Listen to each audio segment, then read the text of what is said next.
Hi, I'm Andrew Barton, celebrity hairdresser and TV personality. I'm also proud to be patron of the charity Project Eileen, and I'm here now to talk to you about a taboo subject that needs to be talked about. So let's dive straight in. Like me, sometimes you may find you're stumped at what to say to someone whose loved one has just died. We're so scared of saying the wrong thing, we end up saying nothing at all. And let's face it, some of us go out of our way to try and avoid that person altogether. But then, what if that person's your client? It's very difficult to avoid a bereaved person when they just so happen to be sitting in a chair right in front of you. As barbers and hairdressers, we need to know what to say and what to do. It turns out it's important to learn these skills, not just to help us in our working lives, but in our everyday lives too. So, on behalf of Project Eileen, I want to share some top tips with you. Their program of lessons helps teenagers in schools tackle bereavement, death and grief. Yet most of us hairdressers and barbers have never been taught these useful life skills. We've never had that chance. I'm going to give you 5 top tips that just may one day help you and help prevent an awkward situation. Tip number 1, acknowledge what has happened.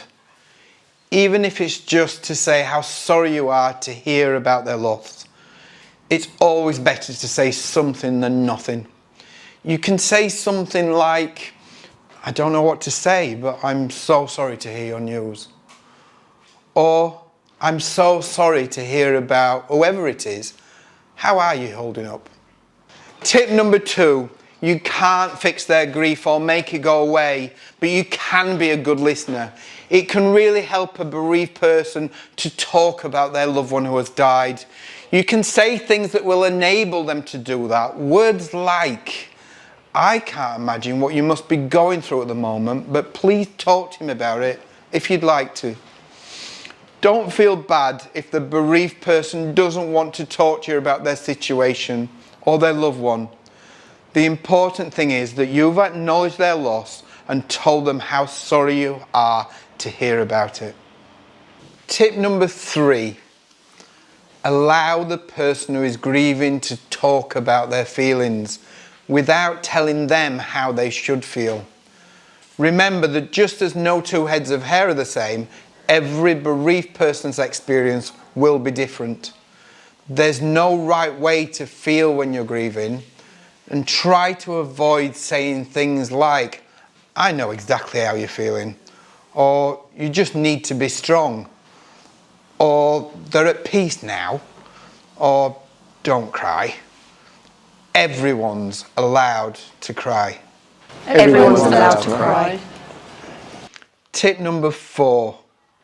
It really helps if you let them know that you recognise how hard it must be for them. You can say something straightforward like, I'm sorry things are so hard for you.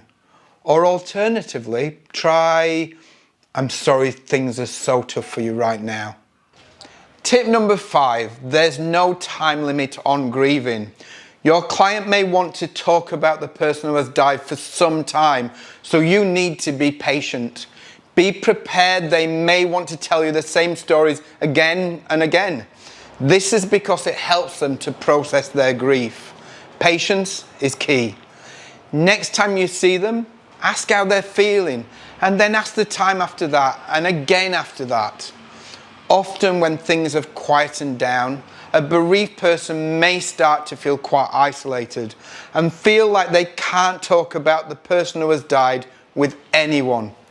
Just by you asking how they are and how they're feeling about things can really help.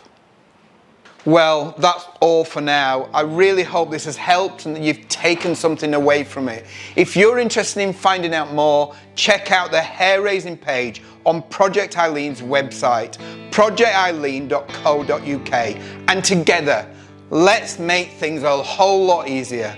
Thanks for listening.